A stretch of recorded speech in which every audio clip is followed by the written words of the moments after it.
प्रभु नित्यानंद श्री अद्वैता गदाधर शिवासादि गौर भक्तवृंद हरे कृष्ण कृष्ण कृष्ण हरे हरे हरे हरे राम राम राम हरे हरे हरे कृष्ण कृष्ण कृष्ण हरे हरे हरे राम राम राम हरे हरे कृष्ण कृष्ण कृष्ण हरे हरे हरे हरे राम राम राम हरे हरे कृष्ण कृष्ण कृष्ण हरे हरे हरे राम राम राम हरे हरे हरे कृष्ण कृष्ण कृष्ण हरे हरे हरे राम राम राम हरे हरे हरे कृष्ण कृष्ण कृष्ण हरे हरे हरे राम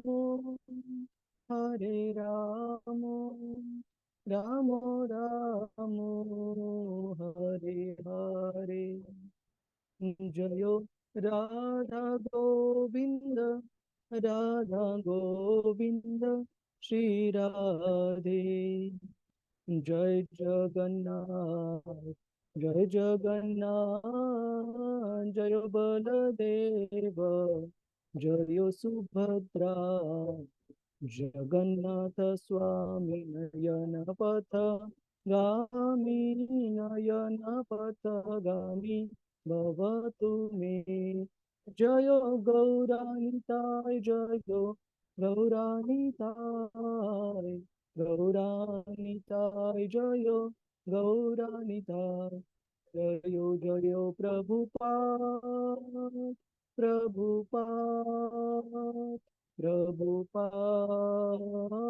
प्रभुपाद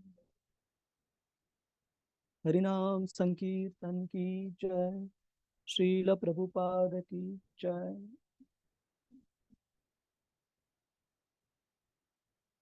ओम नमो भगवते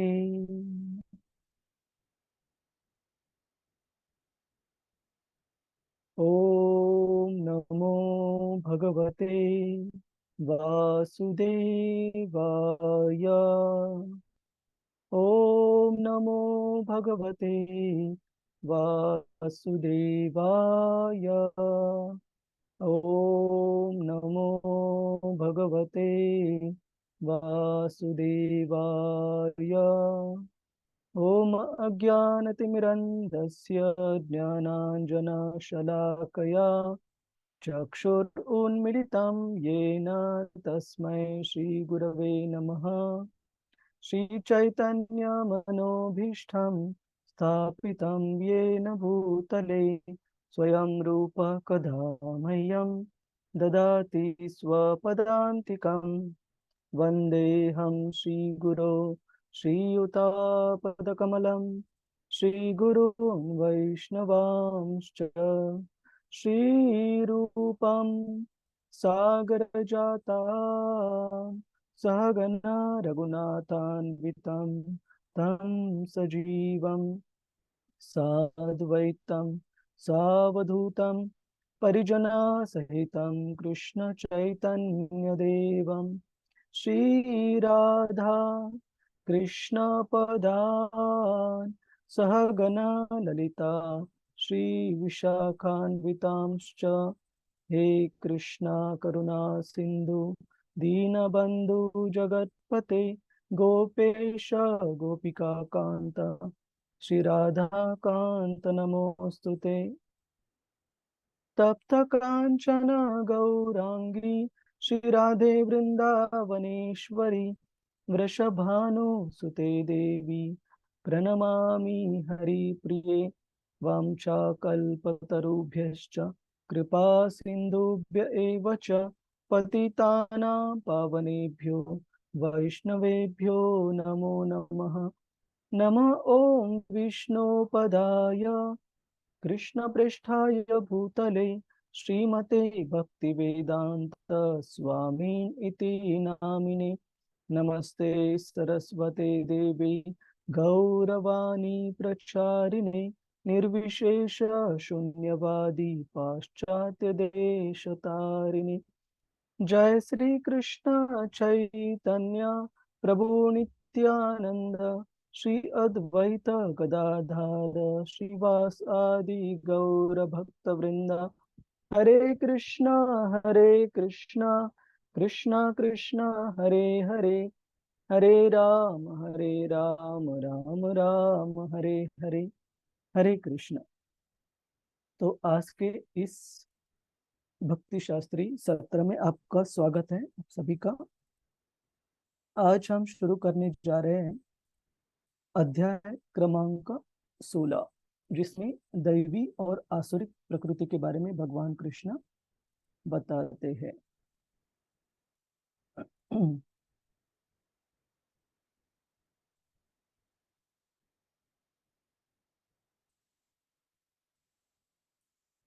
one second.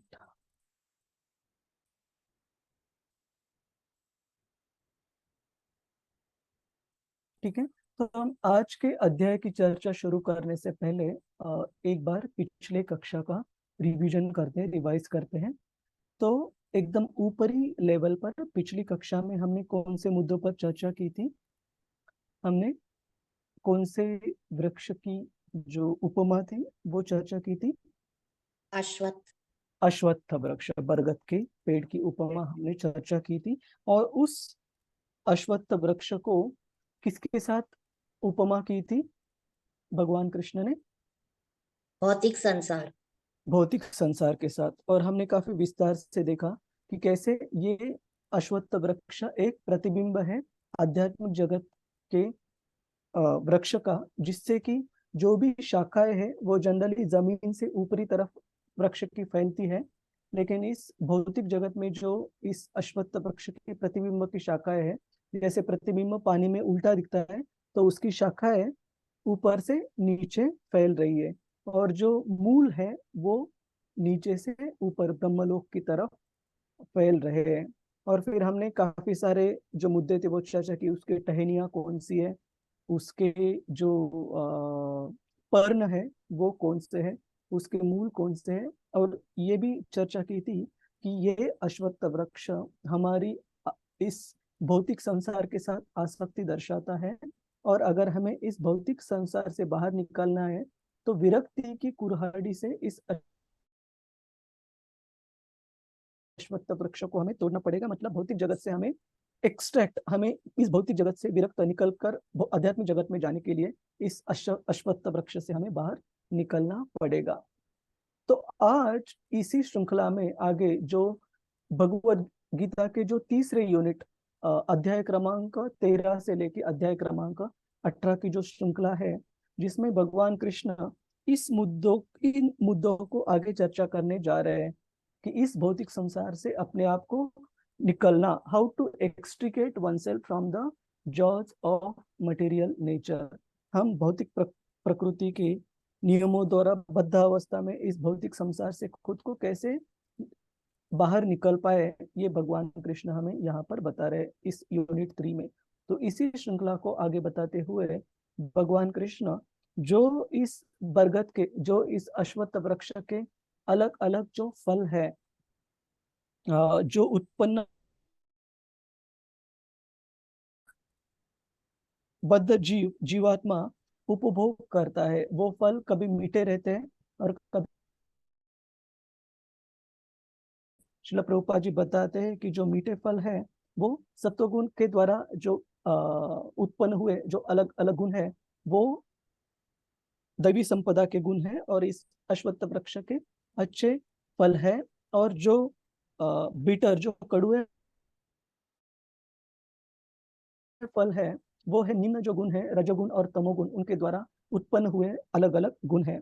और जो हमने पहले श्रृंखला में भी चर्चा की थी, हमने उदाहरण दिया था एक हवाई जहाज का, जो अगर उड़ना है तो उसके लिए एक फर्म टर्फ, एक फर्म सरफेस होना चाहिए जिससे कि वो उड़ान उड़ान कर पाए। उसी तरह हमने देखा था कि ये जो सत्व गुण के गुण है, ये एक भक्त के लिए जो आध्यात्मिक जीवन में प्रगति करना चाहता है उसके लिए बहुत अनुकूल है। और उन गुणों का इस्तेमाल कर कर हम आध्यात्मिक जीवन में काफी अच्छे से प्रगति कर सकते हैं, शुद्ध सत्व को प्राप्त कर सकते हैं उन सत्व गुणों के गुणों का आधार लेकर। और श्रील प्रभुपाद जी तात्पर्य में भी बताते हैं 16वें अध्याय के शुरू के तात्पर्य में, पहले 1 से लेकर 3 श्लोक का तात्पर्य एक साथ दिया है। उसमें श्रील प्रभुपाद जी बताते हैं कि जो निम्न स्तरों के जो गुण है, रजोगुण तमोगुण, उनसे उत्पन्न हुए जो गुण है, उससे एक तो व्यक्ति इस भौतिक संसार में फंसा रहेगा, किसी कर्मी व्यक्तियों के साथ जन्म प्राप्त कर कर, या फिर अगर तमोगुण ज्यादा रहा तो उसे निम्न योनि में भी जन्म प्राप्त करना पड़ सकता है इस भौतिक जगत में, या फिर निचले लोकों में भी जाकर जन्म प्राप्त करना पड़ सकता है। तो इस प्रकार से इसी श्रृंखला को भगवान कृष्ण आगे यहाँ पर बढ़ा रहे हैं। और बाद में भगवान कृष्ण जो दैवी प्रकृति के और जो आसुरी बताते हैं कि ये आसुरिक प्रवृत्ति के गुण जो भगवान कृष्ण ने इस अध्याय में बताए हैं कितने घातक है। एक जीवात्मा के लिए अगर वो भक्त ना भी हो तो भी इस भौतिक संसार में और निचले निम्न से निम्न योनि में उसको जाना पड़ सकता है।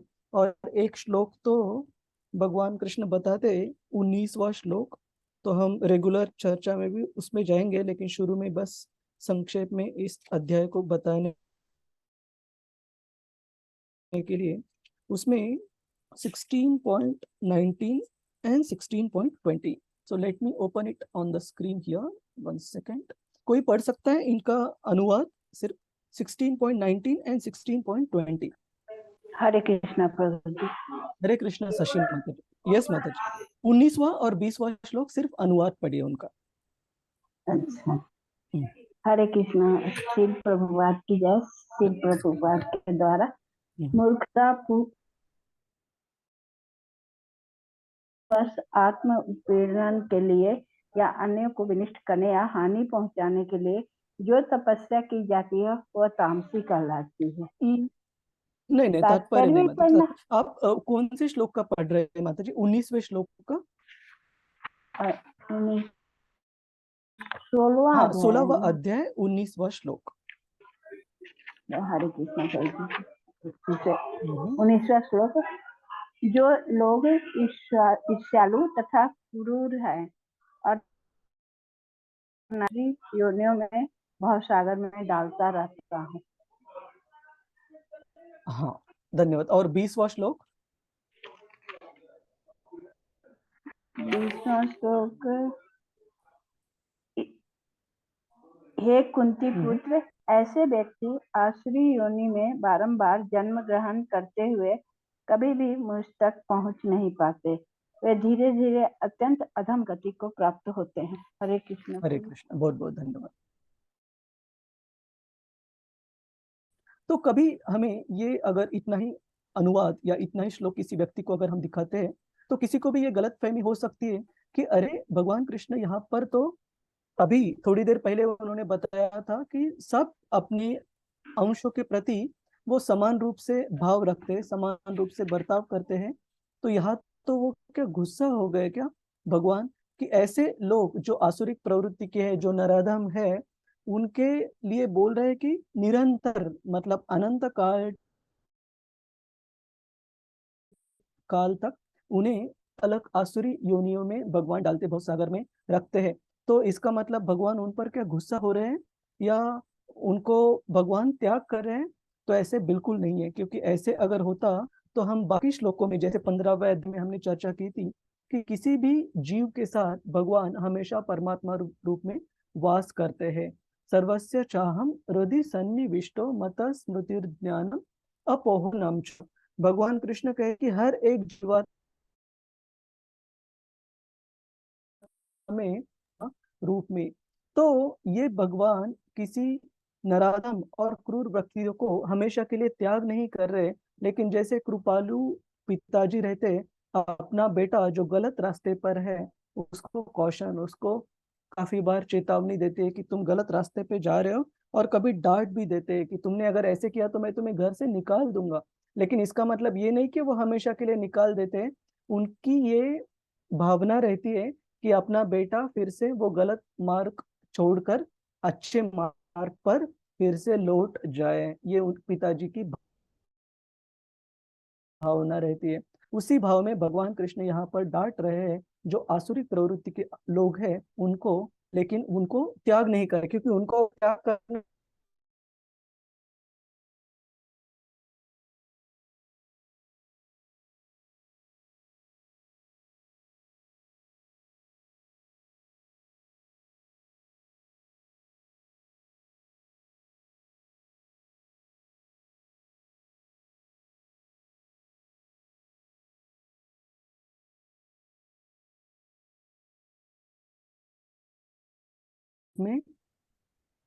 में रखते हैं।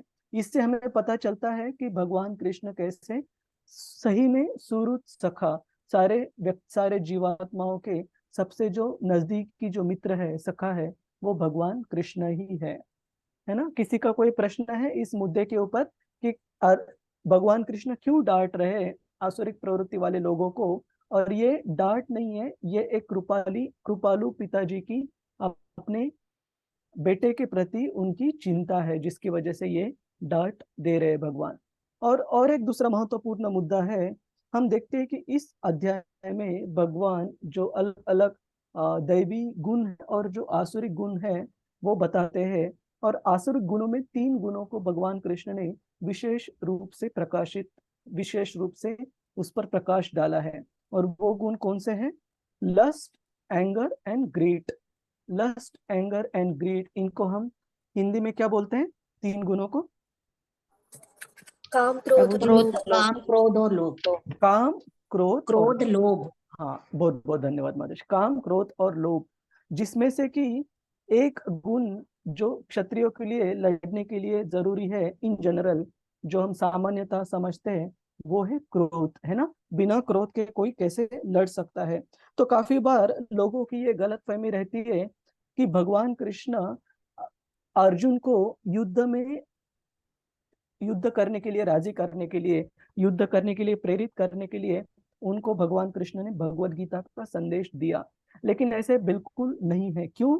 क्योंकि अगर भगवान कृष्ण को केवल अर्जुन को युद्ध के लिए राजी करना होता तो उनके लिए सबसे आसान तरीका होता कि अर्जुन, जो कि स्वभावतः एक क्षत्रिय है, उस क्षत्रिय के गुस्से को वो फैन करे, उस क्षत्रिय के गुस्से को वो प्रेरित करे, और उनके लिए 2 मिनट का काम हो जाता कि अर्जुन को तैयार करना युद्ध करने के लिए। और उनको अगर अर्जुन का गुस्सा बढ़ाना रहता तो वो जो कि एकदम कठिन समय से पांडव गुजरे थे, जैसे कि द्रौपदी का चीरहरण, जो द्रौपदी का अपमान हुआ कुरु सभा में, उसके बारे में भगवान एक जगह पर भी भगवत गीता में कभी भाष्य नहीं करते हैं। पांडवों के ऊपर जो अलग अलग अत्याचार, जो अलग अलग injustices, how do we refer to in Hindi माता जी? अन्याय। अन्याय, पांडवों के ऊपर जो अन्याय हुए, भगवान कृष्ण एक बार भी उन्हें भगवत गीता के किसी भी श्लोक में रेफर नहीं कर रहे हैं, है ना। लेकिन वो क्या रेफर कर रहे हैं, अर्जुन को जीवन के अलग अलग सिद्धांतों के ऊपर जरूर वो काफी विस्तार से चर्चा कर रहे हैं। जैसे दूसरे अध्याय में जब भगवान कृष्ण ने बोलना शुरू किया, आत्मज्ञान के ऊपर काफी विस्तार से बताया, तो जीवन के उन सिद्धांतों के ऊपर भगवान कृष्ण बात कर रहे हैं जो कि अर्जुन के साथ साथ आप हम सभी के लिए, हमारे जीवन की परिपूर्णता हासिल करने के लिए बहुत बहुत महत्वपूर्ण है। तो अर्जुन को युद्ध के लिए प्रेरित करना ये भगवान का उद्देश्य नहीं था, लेकिन अर्जुन और उसके साथ हम सभी को जीवन की परिपूर्णता प्राप्त करने के लिए जो भी सिद्धांत समझाना जरूरी है, वो भगवान यहाँ पर बता रहे हैं। और इतना तो क्या, अर्जुन एक क्षत्रिय होने के बाद उनको युद्ध के लिए तैयार कर रहे हैं भगवान कृष्ण, लेकिन उस युद्ध के लिए सामान्यतः जो लोग समझते हैं कि क्रोध होना जरूरी है, उस क्रोध को भगवान कृष्ण यहाँ पर कौन से गुणों में व्याख्या कर रहे हैं, क्रोध की, काम क्रोध और लोभ की आसुरिक गुणों में। और केवल आसुरिक गुणों में नहीं, अभी जो हमने श्लोक देखा उसके ही एक दो श्लोक बाद 21वें प्रभु जी, श्लोक, नरक के 3 द्वार है ना ये? हाँ हाँ, उसके नेक्स्ट श्लोक में श्लोक क्रमांक 21 में भगवान कृष्ण अर्जुन को कह रहे हैं कि हे अर्जुन, 21, अर्जुन को बता रहे हैं कि हे अर्जुन, ये जो 3 गुण है, काम क्रोध और लोभ, लस्ट एंगर एंड ग्रीड, ये नरक के 3 द्वार हैं। और प्रत्येक बुद्धिमान व्यक्ति को चाहिए कि इन तीनों का त्याग करना चाहिए, क्योंकि इनके साथ में, इन गुणों के साथ करने से, संग करने से एक आत्मा का पतन होता है। तो केवल वो अर्जुन को जीवन के सिद्धांत ही नहीं सिखा रहे हैं, लेकिन जो भी निम्न गुण, जो प्रकृति के निम्न गुण है, जैसे तमोगुण और रजोगुण, उनके कारण जो उत्पन्न होने वाले गुण है, उनसे भी अर्जुन को चेतावनी दे रहे और उसको उन गुणों को त्याग करने की यहाँ पर उपदेश कर रहे हैं। तो भगवान का इसमें ये पता चल सकता है कि धर्म युद्ध करने के लिए जीवन के सिद्धांतों को अपनाना बहुत जरूरी है, अपने कर्तव्य को पार करने के लिए। और वो कर्तव्य पार करने के लिए ये सिद्धांत केवल अर्जुन के लिए ही लागू नहीं होते, लेकिन हम सभी के लिए भी लागू होते हैं। तो ये एक दूसरा महत्वपूर्ण मुद्दा है, भगवान अर्जुन को कैसे युद्ध के लिए धर्म का कर्तव्य डिस्चार्ज डिस्चार्ज करने के लिए, क्या बोल सकते हैं, कर्तव्य निभाने के लिए प्रेरित कर रहे हैं, लेकिन उनको गुस्सा बिल्कुल नहीं दिला रहे, उनका गुस्सा काफी बढ़ा नहीं रहे, इनफैक्ट गुस्से को छोड़ने के लिए कह रहे भगवान कृष्ण यहाँ पर। क्योंकि बता रहे ये जो गुस्सा है, ये जो क्रोध है, ये एक निम्न गुणों से उत्पन्न हुआ गुण है, रजोगुण और तमोगुण से उत्पन्न हुआ। और देखते हैं हम कुछ और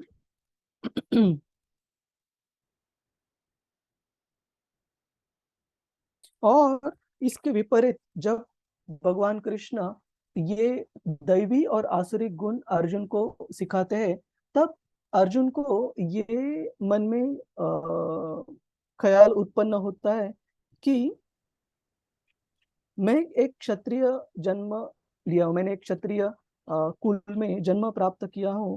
तो भगवान तो बता रहे हैं कि ये 3 गुण जो रजोगुण और तमोगुण के गुण है, और जो कि क्षत्रिय में स्पेसिफिकली थोड़ी अधिक मात्रा में हो सकते हैं अगर वो शुद्ध भक्त नहीं है।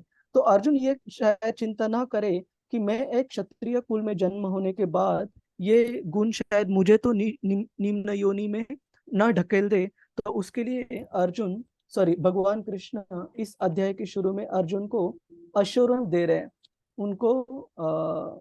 एक मिनट में श्लोक खोलता हूँ।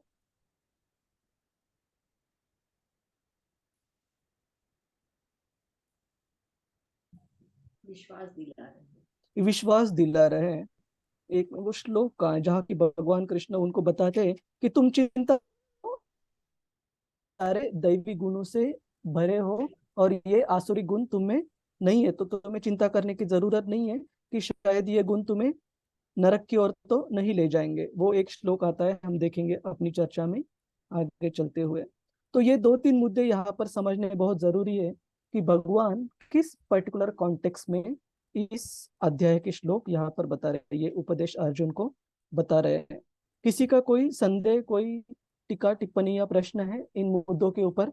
हमने 16वें अध्याय का ऊपरी लेवल पर रिव्यू देखा कि भगवान कृष्ण क्यों ये गुण बता रहे हैं और अर्जुन को भी कैसे वाकिफ कर रहे हैं कि ये जो आसुरी प्रभु जी गुण श्लोक संख्या 5 में भगवान बता रहे हैं ना?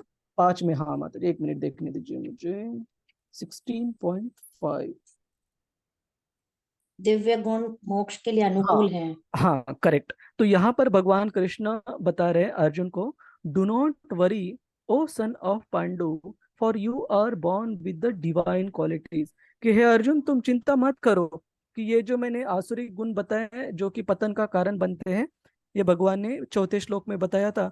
तुम चिंता मत करो कि एक क्षत्रिय होने के नाते क्या ये गुण तुम्हें भी तुम पर भी असर करेंगे, क्योंकि तुम सारे दैवी गुणों के साथ जन्मे हो। जन्मे हो। और ये जो शब्द है कि जन्म से ही गुणों को प्राप्त करना और बढ़ावा देना, ये शब्द भी बहुत बहुत महत्वपूर्ण है। भगवान कृष्ण ने सबसे पहले श्लोक में भी बताया है। फर्स्ट 1 से लेके 3 जो श्लोक है उसमें भगवान कृष्ण बताते हैं ये जो दैवी संपदा के जो गुण है, अभिजातस्य भारता, मतलब ये गुण कैसे जन्म से ही किन जीवात्माओं में जरूर रहते हैं, उसके ऊपर भी प्रभुपाद जी भाष्य करते हैं। तो मैंने कुछ कुछ श्लोकों को इस पूरे अध्याय का ओवरव्यू देने के लिए अभी आपके सामने रखा है, तो आप कंफ्यूज मत हो जाइए कि प्रभु जी बैक एंड फोर्थ, आगे और पीछे दोनों के श्लोकों को क्यों रेफर कर रहे हैं। क्योंकि हम ये समझना चाहते हैं सबसे पहले कि भगवान कृष्ण क्या ओवरऑल उपदेश कर रहे हैं अर्जुन को।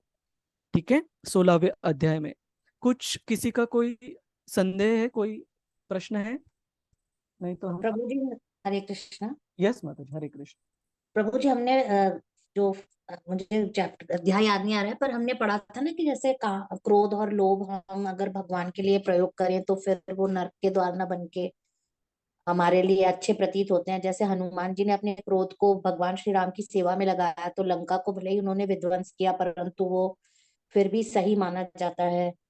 हाँ और हम भगवान के लिए जो लौल्यम आता है उसमें भक्ति रसामृत सिंधु में, उसको अगर सही दिशा में वो लालसा में कन्वर्ट करें, उस लोभ को भगवान के बारे में जानने में, उनकी भक्ति के लिए और भगवान के विषय में अमृत सुनने के लिए, तो वो सही दिशा में उसको हम डाइवर्ट कर सकते हैं। कर सकते हैं, हाँ। लेकिन इन तो जनरल ये जो गुण अच्छा, है जो खुद के फॉल्स ईगो, खुद के अहंकार को तृप्त करने के लिए जब इनका इस्तेमाल होता है तो ये हमें निम्न योनि में खींच कर लेके जाते हैं।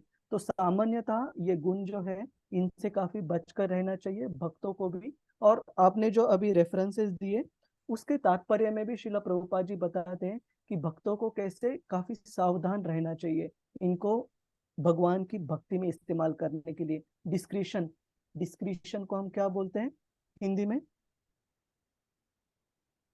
विवेक, आवश्यकता अनुसार या विवेक, बहुत सोच समझ कर, हाँ विवेक काफी पूर्ण, सोच समझ कर, विवेकपूर्ण सोच तरीके कर, से। हमारे विवेक को इस्तेमाल कर कर हमने इन गुणों का इस्तेमाल करना चाहिए अगर भगवान की भक्ति में भी लगाना है।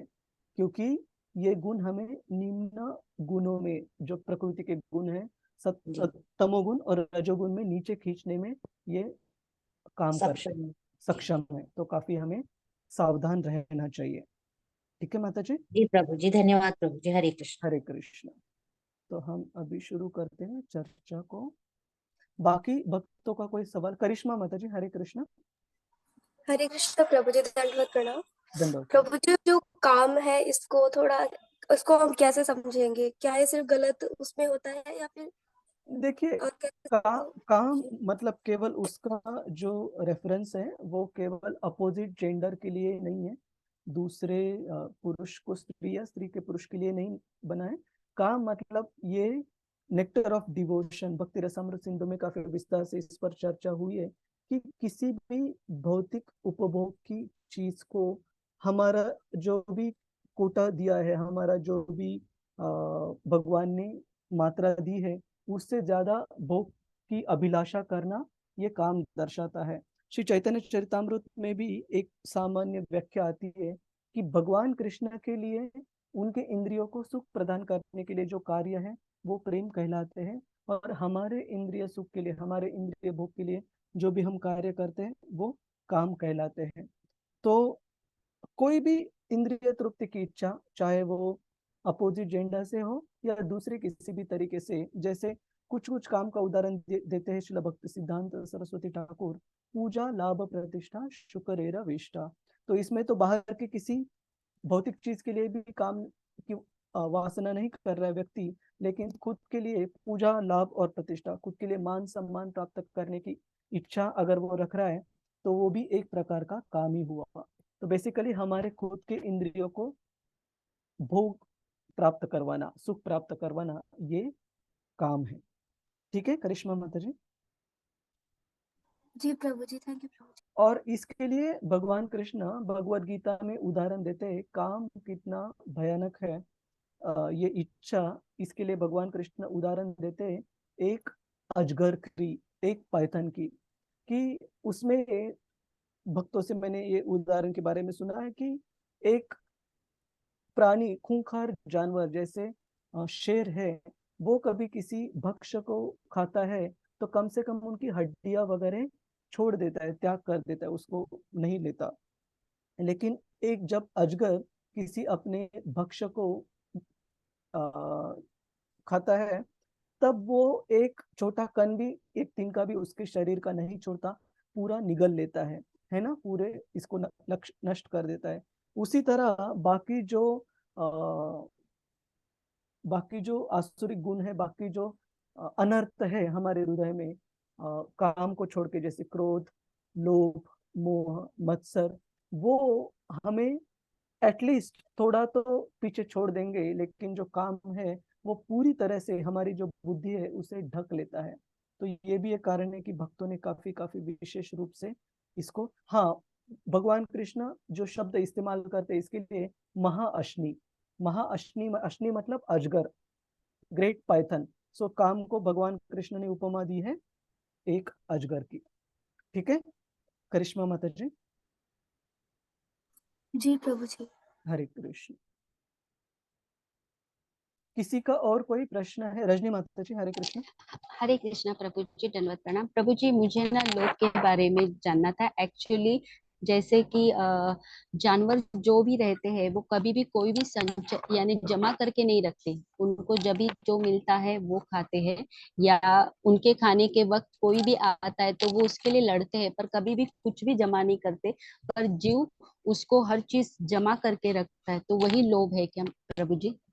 देखिए, एग्जैक्टली अगर आपने ऊपरी लेवल पर कैटेगराइजेशन के अनुसार पूछा तो हाँ लोभ है, लेकिन इसका विस्तार से वर्णन हमारे आचार्यों ने, जैसे उपदेशामृत सिंधु में अत्याहार प्रयासश्च, सो अत्याहार जो बताया है उसमें ये कैटेगरी आती है। लेकिन भगवत गीता के कैटेगराइजेशन से अनुसार आप, अगर आपने पूछा तो ये लोभ है, जरूरत से ज्यादा चीजें जमा कर कर रखना। ओके, क्योंकि भगवत गीता में ही हमने पढ़ा था, इसके लिए हाँ पूछा। हाँ हाँ, भगवत गीता में हम आगे चलकर इस पर और विस्तार से चर्चा होगी जब हम उपदेशामृत भी पढ़ेंगे। ठीक ठीक है। है, हरे कृष्ण, हरे धन्यवाद। कृष्ण, हरे कृष्ण। प्रगति श्री माता जी, हरे कृष्ण। हरे कृष्णा प्रभु जी, दंडवत प्रणाम।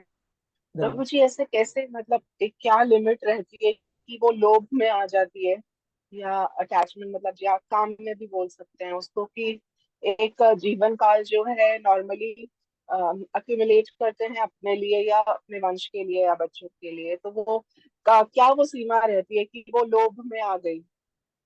मतलब क्योंकि सबकी परिवार की तो अलग जरूरतें हैं ना। जरूरत है, करेक्ट अब करेक्ट। मेहनत भी इसी के लिए करता है व्यक्ति, टारगेट ओरिएंटेड है अभी कलयुग में, तो एवरीबॉडी इज लाइक दैट, और तरक्की करना चाहता है। फिर तरक्की और लोभ में क्या फर्क हुआ?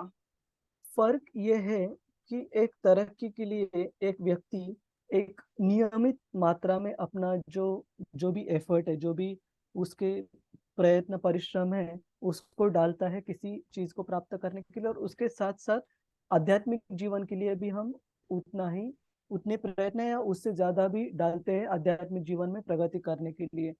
तो श्रील प्रभुपाद जी ने, आचार्य ने हमें बताया कि भौतिक जीवन और आध्यात्मिक जीवन में अगर आप आदर्श रूप से ब्रेकडाउन पूछें तो 8+8+8 दिया गया है।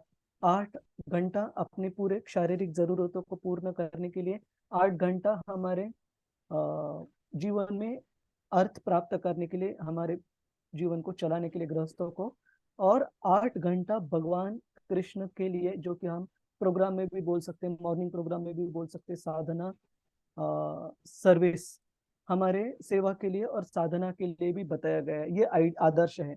लेकिन क्या इसको कर सकते हैं? काफी जनों के लिए ये थोड़ा मुश्किल हो जाएगा। तो उस समय पर हमने जानना चाहिए कि हमारे भौतिक कार्यों के लिए जो प्रयत्न है वो बहुत ज्यादा हो रहे हैं, जब भगवान के स्मरण के लिए व्यक्ति को समय नहीं मिल रहा है, हमारी साधना अच्छे से करने के लिए हमें समय नहीं मिल रहा है, और भगवान को याद करने से भौतिक चीजों को प्राप्त करने की बुद्धि में, विचारों में ही हमारा ध्यान बारंबार जा रहा हो, हम भगवान का नाम स्मरण करते वक्त भी वही विचार अगर बार बार आ रहे हैं कि हमारी आर्थिक प्रगति कैसे की जाए, तो हमने समझना चाहिए कि ये जो प्रयत्न है वो अत्याहार की तरफ जा रहे हैं, है ना।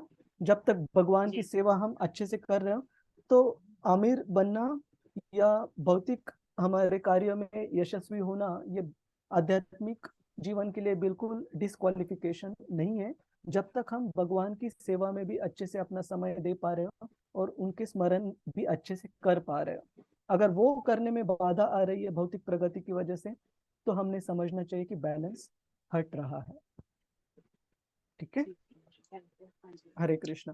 और आपको उदाहरण के लिए हम कुछ नाम तो नहीं लेंगे क्योंकि ये रिकॉर्ड हो रहा है सेशन, लेकिन कुछ कुछ उदाहरण हम मुंबई से भी देख सकते, जहाँ भक्तों की, भक्त समाज में, मंदिरों के इतने कुछ कुछ महान व्यक्ति हैं, जो कि उनके अगर आप भौतिक व्यवहार देखोगे, भौतिक उनके बिजनेसेस अगर आप देखोगे, व्यापार देखोगे, तो बहुत बहुत बड़े मात्रा पे उनके व्यवहार है, उनके व्यापार है, लेकिन उसी प्रकार से वो भगवान की सेवा में भी खुद को समर्पित करते हैं, और भक्त समाज में भी भक्ति में आगे बढ़ने के लिए उतनी ही प्रेरणा से वो भाग लेते हैं, है ना।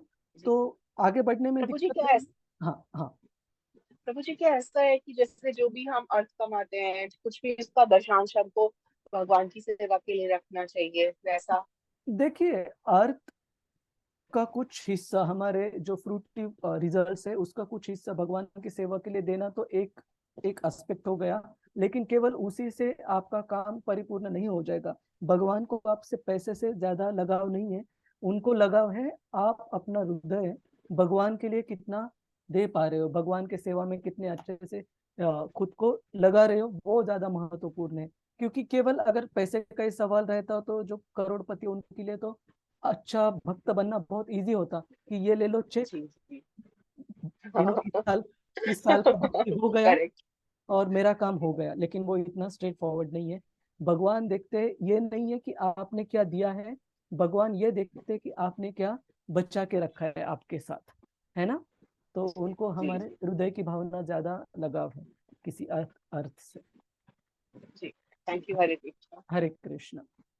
और किसी का कोई सवाल, कोई टीका? हरे हरे। प्रभु जी, मेरा मेरा एक्चुअली सॉरी मैं हाँ। परेशान कर रही। नहीं, एक्चुअली प्रभु जी ये कहना चाहती हूँ कि जैसे कि कृष्ण की जो जर्नी है वो एक जन्म की नहीं हो सकती, क्योंकि वो अलग अलग जन्म में, जैसे कि एक जन्म में कोई 1% भक्ति करता है, फिर 10, फिर 20, फिर ऐसे करके कृष्ण लगता है। और जब भी हम शायद ना, मैं ऐसा समझ रही हूँ कि शायद हम 99% में आ जाए, तभी हमारी भक्ति ऐसी हो जाएगी कि हम पूरी तरह से भौतिक दुनिया से कट आउट करके सिर्फ और सिर्फ कृष्ण तक ही, यानी कृष्ण ही सब कुछ हो जाता है। ऐसा ही कुछ है क्या प्रभु जी?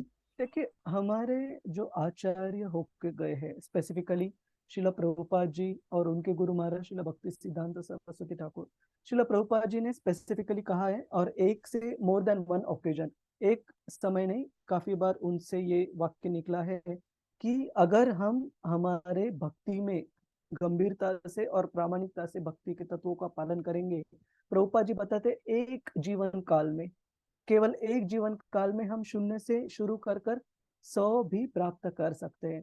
तो ये टोटली डिपेंड करता है, ये डिपेंड करता है कि कौन व्यक्ति माया के कितने डंडे खाने के बाद भगवान के पास जाना चाहता है। एक श्लोक आता है 10वें अध्याय में, निवृत्त तर्षैर उपगीय माना। एक बार, काफी सुंदर श्लोक है, मैं एक बार वो शेयर करता हूँ आप सभी के साथ, को अच्छा लगेगा। 10:1-4।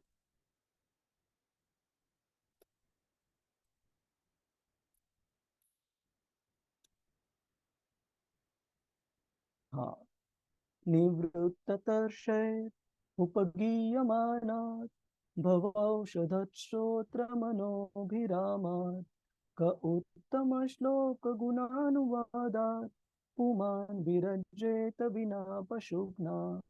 तो भगवान का ग्लोरिफिकेशन, भगवान की महानता दोहराने के लिए एक यहाँ पर पात्रता बताई गई है। वो पात्रता क्या है? निवृत्त तर्शय। निवृत्त होना मतलब रिटायर होना। किससे रिटायर होना जरूरी है? तर्शय, सारे भौतिक इच्छाओं से, भौतिक उपभोग की जो भी इच्छा है उससे निवृत्त होना एक पात्रता है। भगवान की जो ग्लोरिफिकेशन, ग्लोरिफिकेशन को क्या बोलते हैं माता जी हम? श्री हरिप्रिया माता जी, ग्लोरिफिकेशन भगवान की महान, जयकार, जयकार जैसे बोलते हैं। हाँ, भगवान की महानता का वर्णन करने के लिए, उनके गुणों का वर्णन करने के लिए जो एक पात्रता बताई गई है वो हमारी उपभोग की इच्छाओं से निवृत्त होना है। तो वो अगर निवृत्ति हमारी एक ही जीवन में हो जाए रजनी माता जी, वो सबसे बेस्ट है, वो सबसे बढ़िया है कि इसी जीवन में हम भगवत धाम को प्राप्त कर सकते हैं। तो क्या इस जीवन में 90% कंप्लीट करने के बाद अगले जीवन में 91 से शुरू नहीं कर सकते? बिल्कुल कर सकते हैं, लेकिन उसमें दिक्कत यह है कि आपको और एक सेट सूक्ष्म शरीर का मिलेगा जिसमें मन बुद्धि अहंकार रहेगा, और आपको मेक श्योर करना है, आपको ये ध्यान देना है तब कि आप अपने मन बुद्धि अहंकार से खुद को ऐसे ट्रेन करें कि भगवान की भक्ति में ही आपको इंटरेस्ट हो। जो कि क्या हम सभी को गारंटी से हम बोल सकते हैं, इस जन्म में ही माया के साथ हमें इतना युद्ध करना पड़ता है, इतनी बार माया हमें विचलित करने का प्रयास करती है। तो अगले जन्म में आके फिर से हमें किंडरगार्टन की तैयारी करना, फिर से बोर्ड एग्जाम की तैयारी करना, फिर से जो भी युवा अवस्था में स्ट्रगल है खुद को इस्टेब्लिश करने के लिए वो करना, और फिर भगवान की भक्ति के लिए आना। तो इससे अच्छा है एक बुद्धिमान मनुष्य का ये एक एक गुण रहता है कि वो इसी आयुष्य में, इसी आयु में निवृत्त तर्शैर होना चाहता है, क्योंकि उसको माया के डंडे काफी मिले एक ही जीवन में। ठीक है रजनी माता जी? जी जी जी प्रभु जी, धन्यवाद, हरे दंडवत कृष्ण। प्रणाम। आपने अगर मुझे पर्सनली अगर पूछा या ऑप्शन दिया, मैं बोलूंगा भगवान आपको 2 डंडे और देने, बिल्कुल दे दीजिए, लेकिन फिर से आना नहीं है इस जीवन में। एक प्रभुपाद बताते हैं कि this world is not a place for a gentleman. तो काफी हो गए, निवृत्ति लेना बहुत जरूरी है। और अगर कोई भौतिक उपभोग की इच्छा बाकी है, उसके साथ साथ फिर माया के डंडे भी लेने की तैयारी रखनी होगी। हरे ओके, कृष्ण, हरे कृष्ण। धन्यवाद धन्यवाद, हरे कृष्ण। दीप्ति साहू माता जी, यस माता जी। हरे कृष्णा प्रभु जी, दंडवत प्रणाम। सॉरी प्रभु जी, मैंने थोड़ा लेट भी ज्वाइन किया था, उसके लिए आई एम रियली सॉरी।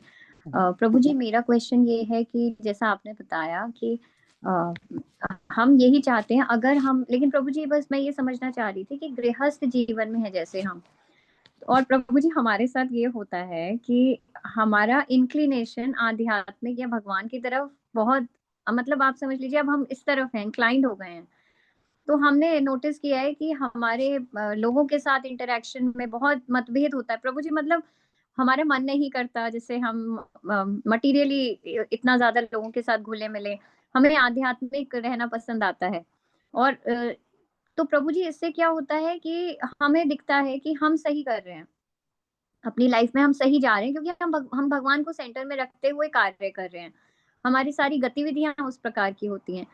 तो प्रभु जी एक पॉइंट पे अगर हम जब बैठ के चिंतन करते हैं, कॉन्टेम्पलेशन, तो मैं ये सोचती हूँ कि अगर हम ऐसी किसी स्टेज पे आ गए कि हम सिर्फ भगवान के बारे में ही हमारा ज्यादा और ज्यादा रुझान हो जाएगा अगर, और फैमिली कहीं हमसे वो ना हो जाए, मतलब प्रभु जी मतलब हम अपनी family in the sense responsibility तो नहीं हम छोड़ देंगे, कहीं गलती ना हो जाए कि भगवान ने मुझे ये जीवन में जैसे फैमिली दी है कि मैं उनका पूरा ध्यान भी रखूं और उस प्रकार से भगवान में भी मन लगाऊं। है ना प्रभु जी, तो प्लीज थोड़ा गाइड कीजिए इस चीज पे, हमने क्योंकि हम भगवान को सेंटर में रख के कार्य करें, समझ के कि ये फैमिली भी भगवान ने दी है, क्योंकि ये सभी भगवान के अंश हैं, इस हाँ प्रकार से प्रभु जी। हमने एक चीज समझनी चाहिए कि हमारे इस जीवन में जो भी कुछ जिम्मेदारियां हमें प्राप्त हुई हो, जो भी जिन भी व्यक्तियों का, प्राणी मात्रों का जो भी संग हमें प्राप्त हो रहा हो, उसमें से कोई भी एक छोटी से छोटी चीज ऐसी नहीं है जो कि एक एक्सीडेंट, जो कि एक जी। कोइंसिडेंस से आई हो। ये सारे हम्म। हमारे इच्छाओं के, पिछले जन्म में इस जीवन के शुरू में जो भी इच्छाएं हमने प्रकट की है, उसके हमारे फल है सामने। तो ऐसे नहीं हो सकता कि आपने इच्छा करते वक्त, हम सभी ने इच्छा करते वक्त जो भी इच्छा करनी थी वो की, लेकिन उस सारे इच्छाओं के फल जब हमारे सामने आ रहे हैं, तब उनको लेने से हम ना कर रहे हैं। तो ये तो नहीं हो सकता, है जी ना। जी जैसे प्रभु। अगर हमने रेस्टोरेंट में जाके टेबल पर ऑर्डर रखी है, हम्म। और वो ऑर्डर सामने आने के बाद हम बोलते हैं कि अरे ये तो खाने का मेरा बिल्कुल नहीं मन है, वो वेटर बोलेगा कि मैडम, सबसे पहले आपने ही ये ऑर्डर दी थी, ये देखिए यहाँ पर नोट किया हुआ है।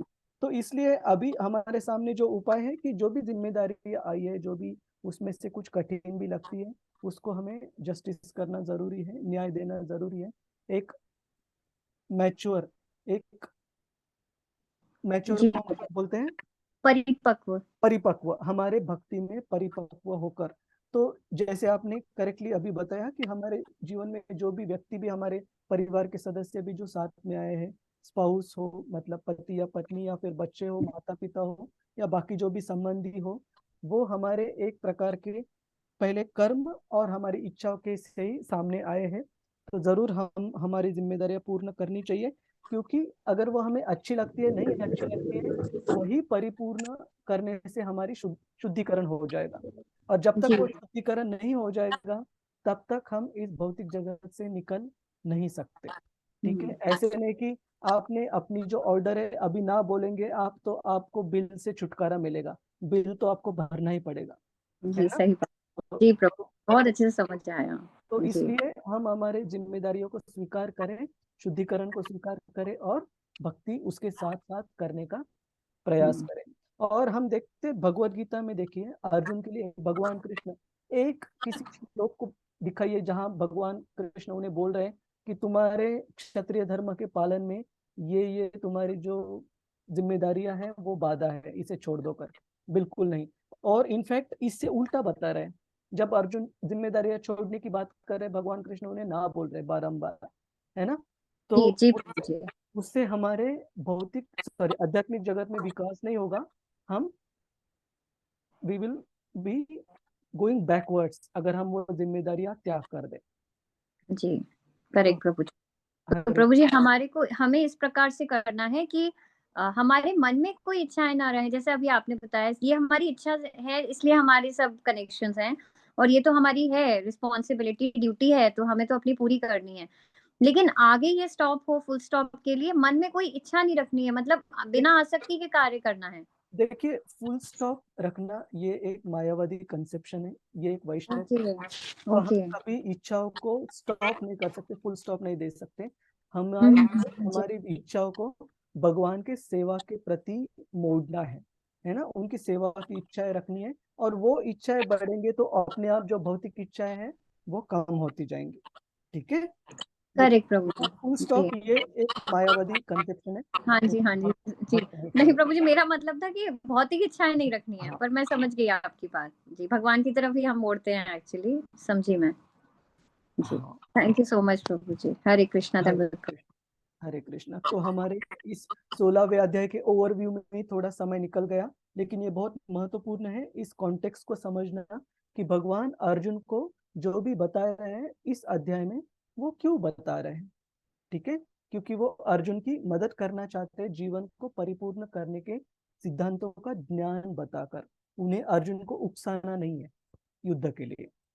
ठीक है, वो इनफैक्ट ये सब ज्ञान बताने के बाद 18वें अध्याय में भगवान पूर्णतः अर्जुन पर छोड़ देते हैं कि मुझे तुम्हें जो बताना था वो मैं बता चुका हूँ, अब तुम्हें जो ठीक लगे वो करो। भगवान ये भी नहीं बताते कि अभी मैंने तुम्हें बताया, पूरी तरह समझा होगा, युद्ध शुरू करो।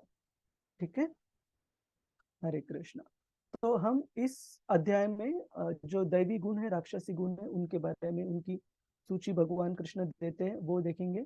और राक्षसी प्रकृति के जो लोग हैं उनकी गति आगे क्या प्राप्त होती है, भगवान सॉरी वो तो 19 से लेकर 24वें श्लोकों में बताते हैं। और जो आसुरिक प्रकृति है उसके बारे में भी चर्चा करते हैं 7 से लेकर 18वें श्लोकों में।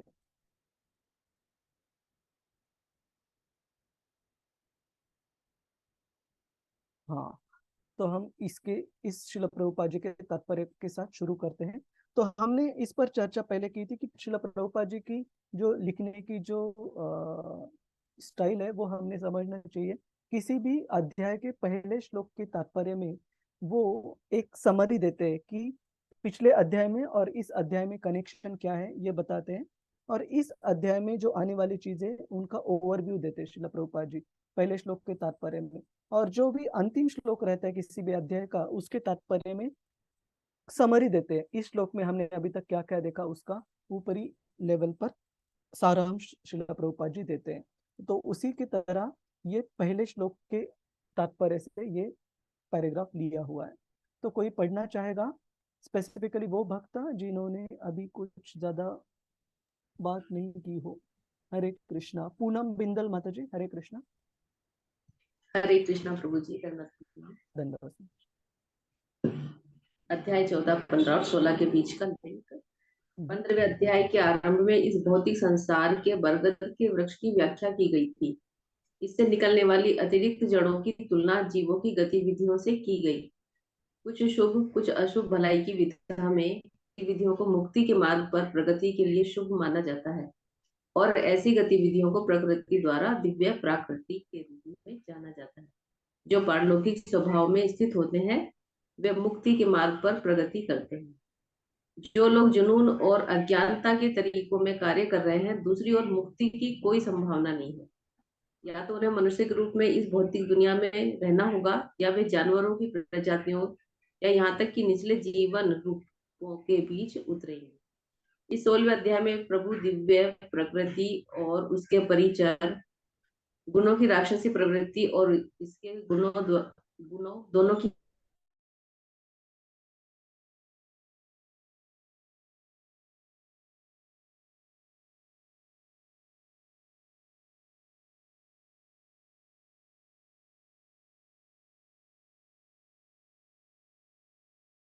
है दैवी प्रकृति के, वो एक व्यक्ति को आध्यात्मिक जीवन में प्रगति करने के लिए, आगे बढ़ने के लिए मदद करते हैं। लेकिन जो रजो और तमोगुण से उत्पन्न हुए जो भी गुण है, जो गतिविधियां है, वो एक तो व्यक्ति को, जो कर्मी मनुष्य है, उनके बीच में जन्म लेने के लिए प्रवृत्त करेगा इस भौतिक जगत में, या फिर उन्हें निम्न योनियों में, जानवरों की प्रजातियों में भी निचले जीवन के रूप में जन्म प्राप्त करना पड़ेगा, अगर इन आसुरिक गुणों के ऊपर ध्यान नहीं दिया तो, जो कि रजोगुण और तमोगुण से उत्पन्न होते हैं।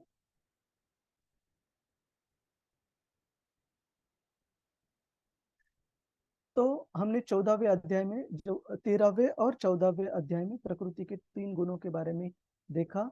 और 15वें अध्याय में हमने देखा कि ये जो प्रकृति के जो गुण हैं, एक minute, what were the branches in the Ashvattha vriksha analogy? Can you check Rajni mata जी?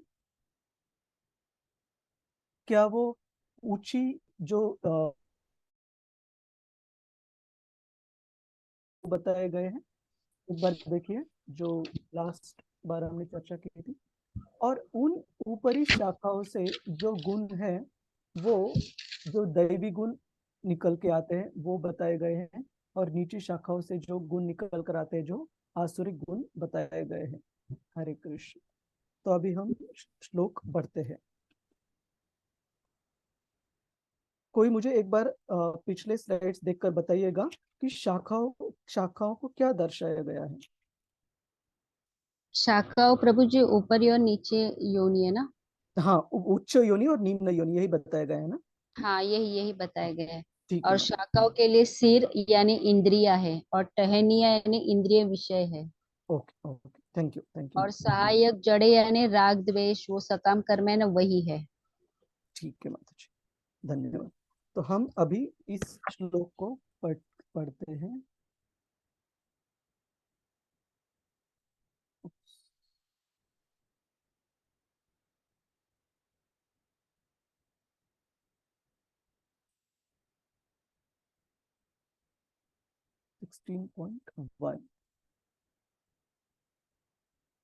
कोई पढ़ना चाहेगा आप में से जिन्होंने? आरती माता ji, Hare Krishna, would you like to recite the text?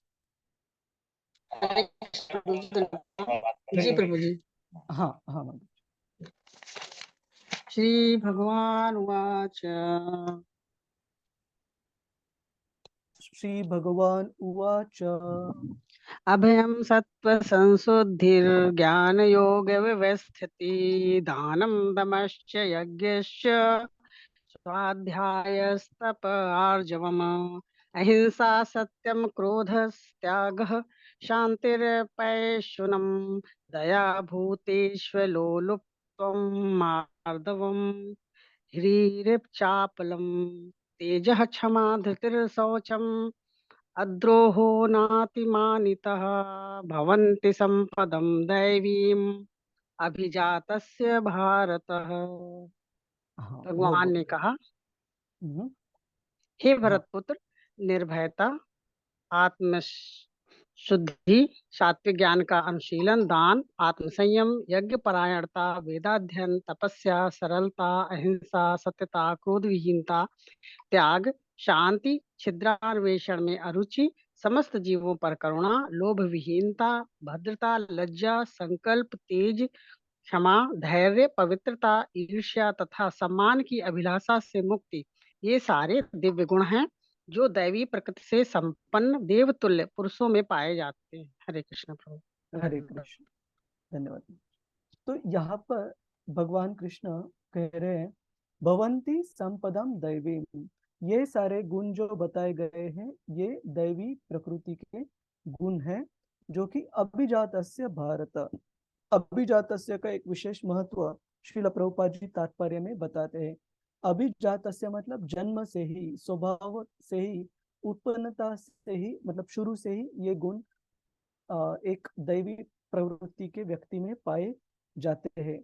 तो श्रील प्रभुपाद जी तात्पर्य में गर्भदान संस्कार का महत्व बताते हैं कि ये गुण, दैवी गुण होने वाले संतान को अगर किसी को प्राप्त करना है तो इसके लिए जो माता पिता है उनको भी कुछ नियमों का पालन करना पड़ेगा बच्चे को धारण करने से। और जो गर्भदान संस्कार जो बताया गया है शास्त्रों में, उसका पालन करने से ही उस प्रकार का जीव आपके गर्भ में आकर्षित हो जाएगा।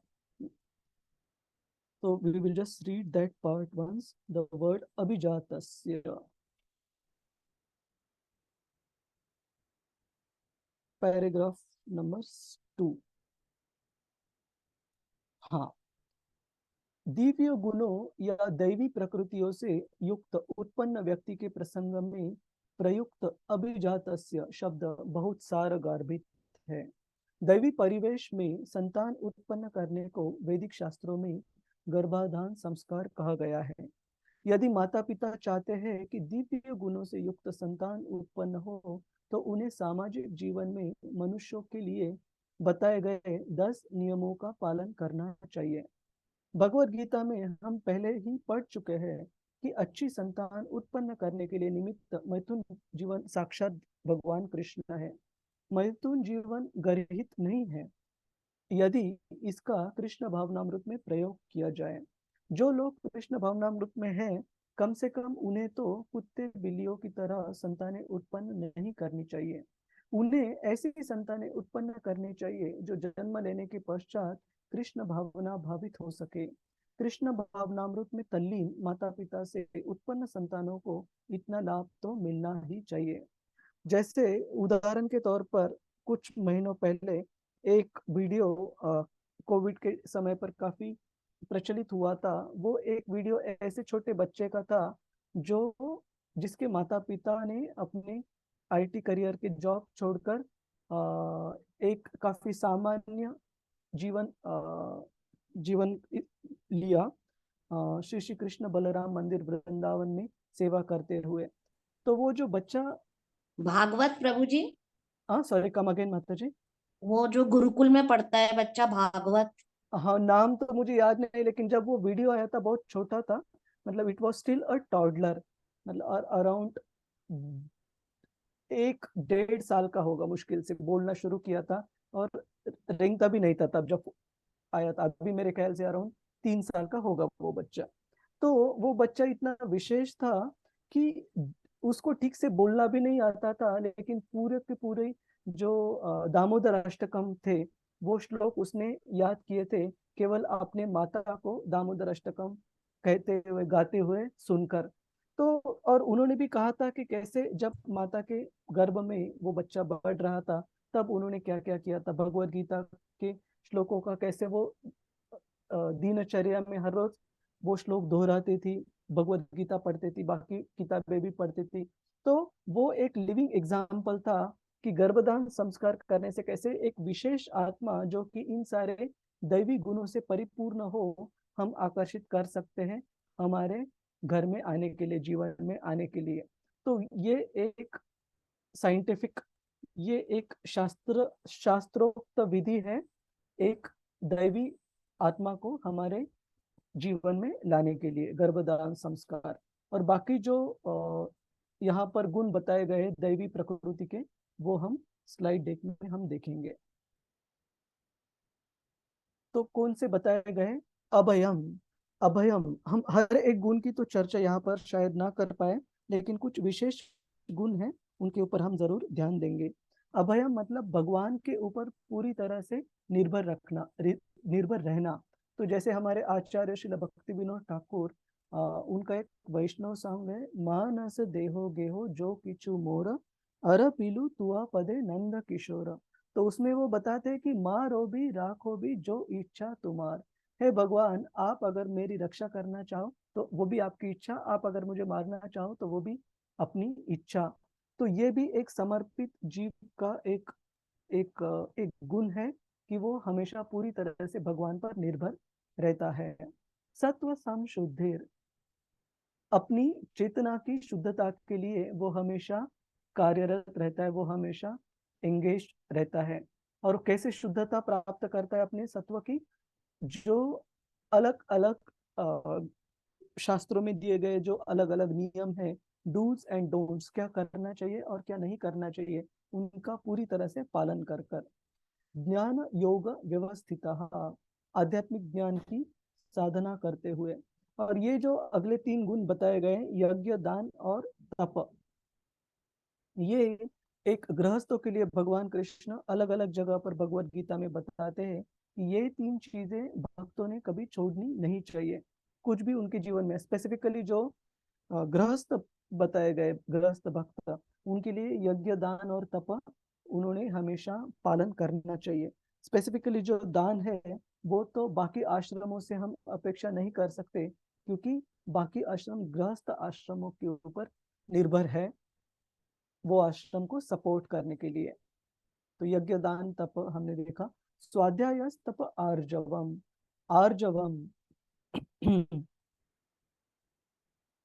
आर्जव मतलब शिल प्रभुपाद जी बताते हैं सिंप्लिसिटी, काफी सादा जीवन। जीवन जितना सादा होगा उतना तनाव आधा होगा। तो हमें जीवन को जितना हो सके सादगी से जीना है। High thinking and simple living and high thinking. स्वाध्यायस जो वैदिक अध्ययन है वो भी, और यहाँ तो लिखा है कि ब्रह्मचारियों के लिए है, क्योंकि वो वर्ड टू वर्ड मीनिंग से लिया है, लेकिन ये जो स्वाध्याय है सारे भक्तों के लिए आवश्यक है, केवल ब्रह्मचार्य के लिए नहीं। और तप, तप मतलब शरीर मन और जीव की तपस्या हमेशा करनी चाहिए। अहिंसा सत्यम अक्रोधस, यहाँ पर देखिए दैवी प्रकृति में भगवान कृष्ण बताते हैं कि क्रोध से मुक्ति प्राप्त करना, क्रोध से छुटकारा प्राप्त करना कैसे दैवी गुण है। और आगे चलकर भगवान कृष्ण बताते हैं आसुरी गुणों में कि क्रोध भी कैसे एक आसुरिक गुण है, एक व्यक्ति को नरक की तरफ लेकर जाता है, खींच लेता है। अहिंसा सत्यम अक्रोध त्याग शांति अपरेशुनम, अपैशुना मतलब अनावश्यक रूप से दोष खोजने से घृणा करना, किसी दूसरों के बीच में ऐसे ही गलत चीजों को नहीं ढूंढना, खोजना नहीं खोजना। त्याग कि कृष्ण की सेवा में जो भी चीजें हैं उनका उपयोग करना। शांति, शांति के लिए भगवान कृष्ण बताते हैं असंपादित, शांतिपूर्ण और समान रूप से बाकी व्यक्तियों के साथ आदान प्रदान करना, बाकी जीवों के साथ। तो ये सारे गुण दैवी प्रकृति को दर्शाते हैं। दया भूतेषु अलोलुप्त्वम, लोलुप्त्वम, लोलुप्त्वम मतलब लालसा होना, लालच होना, और अलोलुप्त्वम मतलब लालच से मुक्ति। तो जो नरक की तरफ ले जाने वाले गुण हैं उनके विरुद्ध गुण यहाँ पर बताए गए। अक्रोधम अलोलुप्त्वम, दया भूतेषु, सारे जीवित संस्थाओं के ऊपर दया करना, करुणा करना। मार्दवम ह्रीर अचापलम, सज्जनता, विनम्रता और स्थिर दृढ़ संकल्प। तेज क्षमा धृति शौचम, अद्रोहो नाति मानिता। अद्रोहो ईर्ष्या से मुक्ति, नाति मानिता सम्मान के जुनून से दूसरों का, सम्मान के जुनून से मुक्ति और दूसरों का सम्मान करना। तात्पर्य यह है कि भले ही भौतिक परिस्थितियां दयनीय है, लेकिन यदि इन गुणों को अभ्यास द्वारा पुरुषों के सभी वर्ग द्वारा विकसित किया जाता है तो धीरे धीरे दिव्य अनुभूति के उच्चतम मंच तक उठना संभव है। इसका मतलब है कि भौतिक परिस्थिति कठिन होने के बावजूद भी हम अगर इन गुणों पर विशेष ध्यान देकर इन्हें विकसित करने की कोशिश अगर करते हैं तो भौतिक परिस्थिति कठिन होने के बाद भी आध्यात्मिक जीवन में एक व्यक्ति काफी उच्च स्तर को प्राप्त कर सकता है इन दैवी गुणों का पालन कर कर। और इसी प्रकार से भगवान कृष्ण यहाँ पर आगे के श्लोक में, श्लोक क्रमांक 4 में आसुरिक गुणों का भी वर्णन कर रहे हैं। कोई श्लोक पढ़ना चाहेगा? श्लोक क्रमांक 4। Let me see who has not read at all. Yes. Poonam Mataji. Okay, Mataji, please go ahead. हरे कृष्ण। दंभो दर्पभिमानश्च क्रोधः पौरुषमेव च अज्ञानं च विजातस्य पार्थ संपदम् आसुरीम्। हे पृथा पुत्र, दंभ, दर्प, अभिमान, क्रोध, कठोरता तथा अज्ञान ये आसुरी स्वभाव वालों के गुण है। हाँ, तो दंभ और अभिमान में मैंने एक फर्क सुना था। एक काफी वरिष्ठ भक्त है हमारी संस्था के अंतरराष्ट्रीय कृष्ण भावनामृत संघ में श्रीमान राधेश्याम प्रभु, जो इस्कॉन पुणे के प्रेसिडेंट है, अध्यक्ष है। तो वो कहते हैं कि अभिमान मतलब ऐसी चीज कि हमारे पास कोई भगवान की दी हुई चीज है और उस पे हमें काफी गर्व है ना, उसे अभिमान कहते हैं। लेकिन एक दंभ वो है कि हमारे पास वो चीज है भी नहीं, लेकिन फिर भी हमें अभिमान है कि वो हमारे पास है। तो ये अभिमान से भी ज्यादा मुश्किल में लाने वाला गुण है। दंभ अभिमान से भी ज्यादा घातक है। दंभ, दर्प, अभिमानश्च, दर्प, और ये तीनों गुण एक दूसरे से काफी कंसिस्टेंट है। दंभ, दर्प और अभिमान। दर्प मतलब एरोगंस।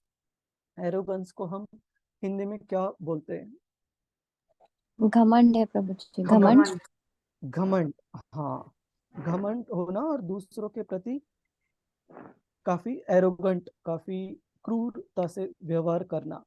और मैं चीज आपको शुरू में एक चीज बताना भूल गया, जब मैं आपको बता रहा था कि भगवान जब इन आसुरी गुणों के लोगों को बोल रहे हैं कि आपको मैं जन्म के बाद जन्म, हर एक जन्म में आसुरिक योनि में डालूंगा, आपको निम्न योनि में जन्म प्राप्त करना होगा, तो वो उनसे घृणा नहीं कर रहे, उनके साथ गुस्सा नहीं हो रहे।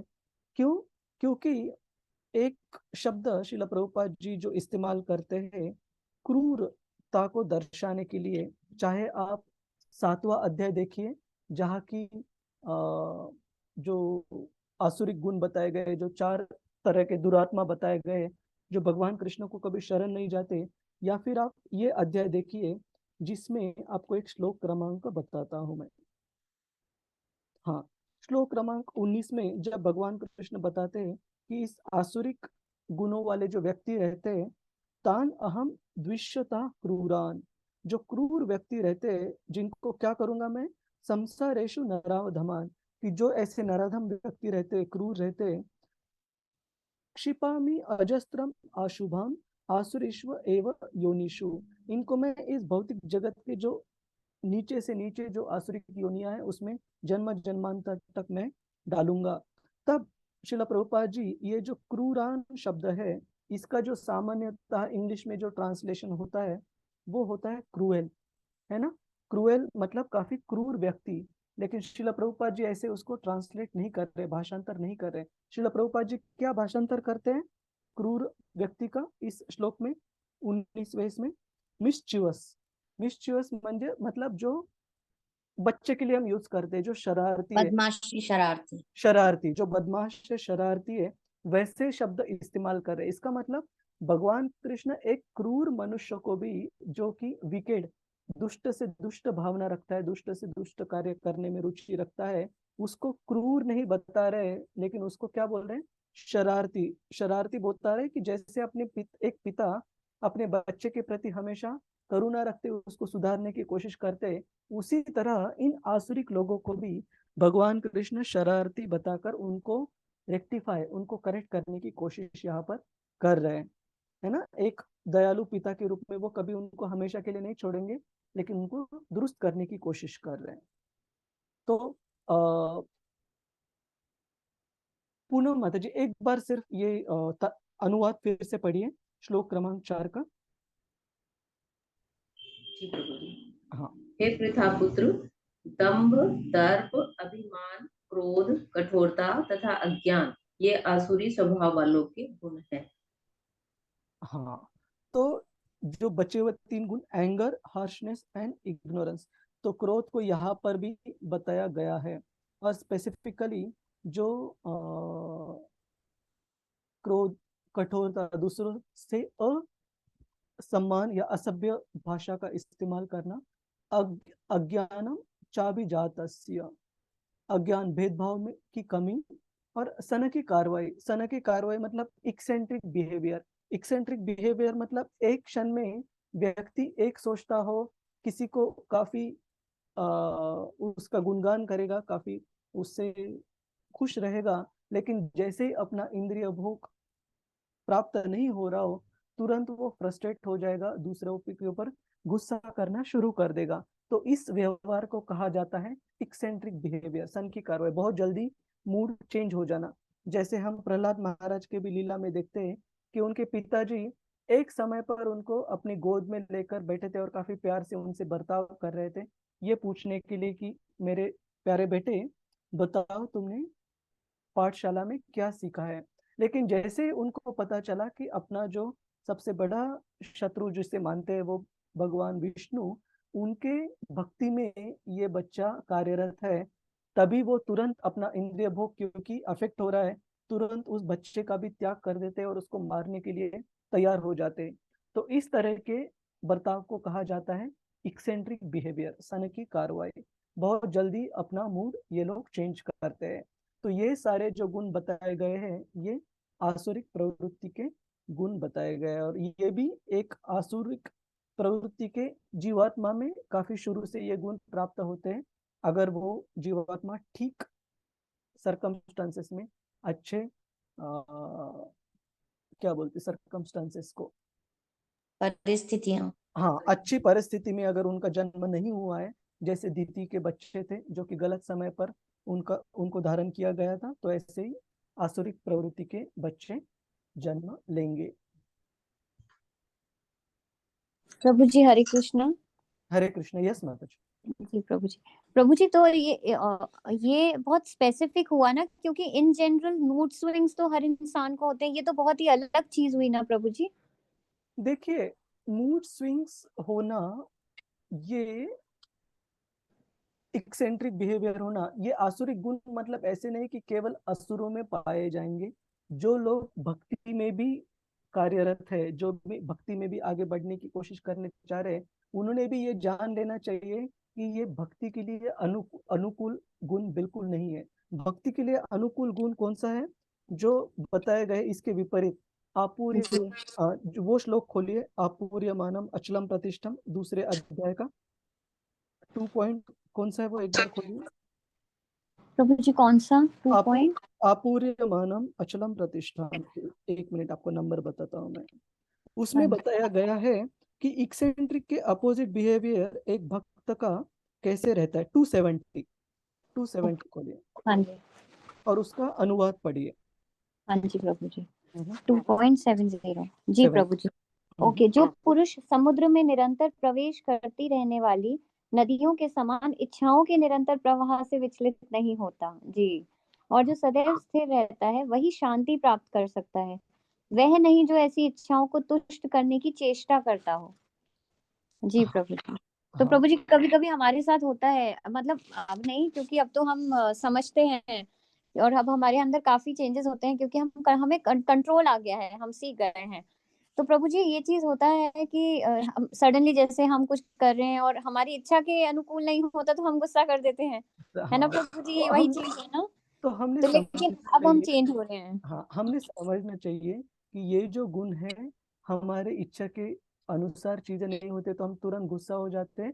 ये हम्म। एक एक डेंजरस, ये एक जी जी सावधान करने वाला गुण है और हमें काफी केयरफुली ये दुरुस्त करना चाहिए, है ना। जी प्रभु जी। इमेजिन हाँ जी कीजिए प्रभु जी। किसी वरिष्ठ भक्त के साथ अगर हम्म, गलती से बिना किसी विशेष कारण अगर तुरंत गुस्सा हो जाए तो बड़ा वैष्णव अपराध हो जाए तो हमारे काफी सालों की मेहनत पानी में जा सकती है ना।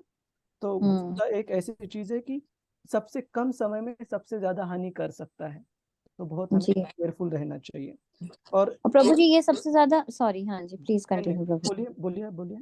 और प्रभु जी, एक्चुअली ये सबके साथ नहीं होता, लेकिन सबसे ज्यादा मैंने जो नोटिस किया है, जिसपे मैंने सच्ची काम किया था प्रभु जी, वो है हम अपने बच्चों के साथ करते हैं ऐसा। यस। और शायद ये काफी लोग इस चीज को मानेंगे, तो हमें उनको भी स्पेशल है वो हमारे लिए, हमें उनको इक्वली ट्रीट करना चाहिए। तो ये अपने आप ऑटोमेटिकली चेंज आता है जब हम भगवान के से कनेक्ट करके लोगों को देखते हैं, और है ना हमें प्रभु जी? ये समझना चाहिए कि ये जो बच्चे हमारे जीवन में भगवान से आए हुए दिए गए हैं वो हमें सहनशीलता सिखलाने के लिए भी बहुत ज्यादा जी जिम्मेदार है। तो हमारी जिम्मेदारी है कि इनके साथ बर्ताव करते हुए भी कि ये हमारे बच्चे नहीं है, भगवान के अंश हैं, उनके बच्चे हैं। तो उनके बच्चे संभालते वक्त भी हमने और ज्यादा केयरफुल रहना चाहिए, है ना। हाँ जी। जी प्रभु जी। और कैसे आप सही कह रहे हैं। मैंने प्रभु जी कॉन्टेम्पलेशन से सीखा यही चीजें, जैसे पढ़ पढ़ के, जैसे आपने समझाया ना अभी, कि हमें अपने बच्चों के लिए, क्योंकि ये चीज सबसे ज्यादा घर में यही होती है ना प्रभु जी, हाँ। बच्चों के साथ। और एक भक्त को कैसे शॉक एब्सॉर्बर की तरह बनना है कि चाहे ओके। जो भी हो, कभी पति गुस्सा करते हो, कभी पत्नी गुस्सा करती हो, हमें एकदम शांति से सबसे पहले एब्सॉर्ब कर लो, सुन लो, सामने वाला शांत हो जाए तब उनको शांति से एक्सप्लेन करने के चक्कर में पड़ेंगे।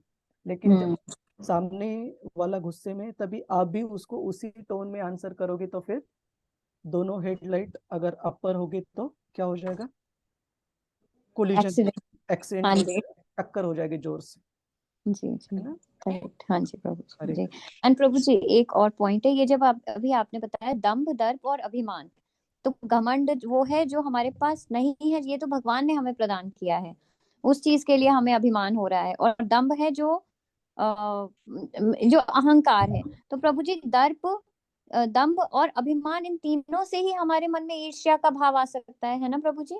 तीनों ही से उत्पन्न हो सकते हैं ईर्ष्या तो। देखो, ईर्ष्या मतलब किसी और के साथ कंपेयर करना, किसी और हाँ के जी। साथ तुलना करना, और जो भगवान ने दिया है वो उसके लिए कृतज्ञ नहीं होना, लेकिन जो किसी और व्यक्ति को जो भी कृपा भगवान की प्राप्त हुई है उसके लिए उनसे ईर्ष्या करना, जो हमारे पास शायद है शायद नहीं है ना। तो वो जी अलग चीज है। लेकिन यहाँ पर जो बताया गया दंभ, दर्प और अभिमान मतलब जो चीज चाहे हमारे पास हो या ना भी हो, इन दोनों के लिए अहंकार रखना, और करेक्ट। इन्हें दंभ और अभिमान कहा गया है। जी, थैंक यू प्रभु जी। हरे कृष्णा, दंडवत प्रणाम। हरे कृष्णा प्रभु जी। हरे कृष्णा। यस रजनी माता। प्रभु जी, ये जो दंभ है इधर अहंकार बोला है, पर 3.6 में देखेंगे ना तो दंभी को मिथ्याचारी भी बोला है, यानी जैसे कि वो साधु नहीं है फिर भी दिखावा कर रहा है, जैसे हाथ में सिगरेट है ऐसे उसको, यानी वही, क्योंकि 3.6 में आप देखेंगे ना तो मिथ्याचारी यानी वही है, दंभी आचरण। हाँ मैं देखता हूँ, एक मिनट। 3.6 दंभीचारी। कर्मेंद्रियाणि संयम्य ये अस्ते मनसा स्मरण इंद्रियार्थान विमूढ़ात्मा मिथ्याचार स उच्यते। तो इसमें दंभ शब्द कहाँ दिख रहा है आपको माता जी? नहीं, वो दंभीचार्य का ये दिया था ना, तो तभी हमने दंभी यानी मिथ्या आचरण, जो आपने तभी यानी जो हाथ में एक सिगरेट रहता है ना, तो वो दिखा था कुछ है पर यानी होता है अंदर से कुछ और इंद्रिय, हाँ इंद्रिय करने वाला। तो और इधर अहंकार लिखा हुआ है, इसके लिए अगर वो आप पढ़ेंगे ना तो उसमें है। और वो इसमें भी भक्ति शास्त्री के मायापुर में भी हमने यानी प्रश्न निकाले थे ना, तो उसमें वो था, इसलिए मैंने बोला ये दंभी दंभी दंभी, इसलिए मेरे लिए इधर अहंकार है और उधर ऐसा क्यों है। जैसे अभी ये घमंड यानी अभिमानी हुआ ना प्रभु जी, धर्म। हाँ तो बेसिकली अभिमान मतलब हमारे पास जो भी कोई भगवान की दया से उस पर घमंड करना, और दंभ मतलब जो हमारे पास है भी नहीं उसके लिए भी दिखावा करना, उसके लिए भी अभिमान रखना। ठीक है, ओके ओके। वो मिथ्या अहंकार वाला प्रभु जी जो हमारे पास नहीं है। और प्रभु जी दर्प, फिर घमंड जो है प्रभु जी, दर्प अहंकार, किसी के धन और शिक्षा में गर्व। एक मिनट में इसका वर्ड टू वर्ड देखता हूँ। Pride, arrogance. एरोगेंस को हम एग्जैक्टली हिंदी में कैसे ट्रांसलेट करें? प्रभु जी इंग्लिश में तो सिनोनिम हुआ प्राइड का ये शायद। तो वही बोलो, ये जो तीनों चीज है ना एक दूसरे के साथ में ग्रुप में है, दंभ, दर्प और अभिमान। ये समझ लीजिए हरे कृष्णा प्रभु जी। हरे कृष्णा। यस घमंड, दर्प का मतलब घमंड स्वयं की संपत्ति और शिक्षा का अहंकार। हाँ तो बेसिकली तीनों को मिलाकर हमारे पास जो भी चीज है या कोई चीज ना भी है, दोनों के लिए घमंड रखना, अभिमान रखना, ये तीनों का एक साथ मीनिंग है। ठीक है, दंभ, दर्प और अभिमान, और ये तीनों गर्व होना प्रभु जी, गर्व होना तो अच्छी बात है ना आपका। देखिए रियल आइडेंटिटी का हमें गर्व अपने ऊपर नहीं होना चाहिए, गर्व में और कृतज्ञता में फर्क है ना। गर्व ये होना चाहिए, कृतज्ञता होनी चाहिए कि भगवान की दया से मुझे ये फैसिलिटी प्राप्त हुई जिसका इस्तेमाल मैंने भगवान के लिए करना चाहिए। क्योंकि श्रील प्रभुपाद जी एक स्टेटमेंट बताते हैं, बहुत अच्छा स्टेटमेंट है, don't be proud of borrowed blooms. मतलब उसका हिंदी में ट्रांसलेशन है कि जो उधार ली हुई चीज है उससे आप अभिमान मत कीजिए, है ना। जैसे अगर समझो रजनी माता जी के पास 1,000 रुपए और मैंने वो उधार ले लिया, और मैं 1,000 रुपए सोच रहा हूँ कि मैं कहाँ इस्तेमाल करूँ, मार्केट में मैं क्या ले सकता हूँ, तो मैंने उस पर अभिमान नहीं करना चाहिए कि मैंने वो उधार ली हुई लक्ष्मी, है ना। तो उसी तरह हमारे पास जो भी अच्छे गुण कुछ भी प्राप्त है वो भगवान की दया से प्राप्त है। तो हम अगर अभिमान करेंगे तो भगवान कृष्ण जो वो गुण दे सकते हैं वो गुण निकाल भी सकते हैं। ठीक है, हरे कृष्ण। तो प्रभु जी ईर्ष्या द्वेष में का भी इतना सही उसमें भी अंतर है थोड़ा सा ना प्रभु जी, कि ईर्ष्या हमारे जैसे ईर्ष्या और द्वेष ये दो शब्द भी आते हैं, इसमें भी बड़ा कंफ्यूजन रहता है प्रभु जी, कि ईर्ष्या तो हमें उनसे दूसरों से होती है, जैसे हमारे पास नहीं है कोई वस्तु और हम और दूसरे के पास है तो उसको देख के हम जलते रहते हैं, ईर्ष्या करते, ईर्ष्या कर, करेक्ट करेक्ट। और द्वेष प्रभु जी, द्वेष प्रभु जी हेट्रेड। को कहेंगे। हाँ प्रभु जी। हाँ देखो, ईर्ष्या एक होना जो कि मन के स्तर पर है, और द्वेष वो होना कि वो उसके अगली स्टेज है, मतलब ऑलमोस्ट उस पर एक्शन लेने वाले हम उस ईर्ष्या के लिए। तो द्वेष मतलब हेट्रेड, जैसे दुर्योधन का था, उसको सबसे पहले ईर्ष्या थी, उसके बाद द्वेष था, और उसने द्वेष की वजह से वो कार्य भी किए, पांडवों को मारने की कोशिश की 1 से ज्यादा बार। ठीक है, यानी उनके पास होते हुए भी और अधिक की कामना करना, ये द्वेष हो जाएगा ना एक तरह से। हाँ, बेसिकली अपने पास जो है उस पे कृतज्ञ न रहते हुए किसी और को भगवान की कैसी कृपा प्राप्त हुए उसके ऊपर ईर्ष्या करना, वो चीज क्यों नहीं है मेरे पास। ठीक है, जी प्रभु, हरे जी कृष्ण। प्रभु। तो आज हम हमारी चर्चा को थोड़ा सा जल्दी खत्म करेंगे क्योंकि आज संडे नाइट है। मेरे यहाँ 11:05 हुए हैं और कल सुबह ऑफिस भी जल्दी निकलना है। ठीक है, तो हम अभी live session, let me stop. माता जी, can we stop the live streaming? Rajni ji माता जी जी। जी जी जी प्रभु जी, एक मिनट। हाँ,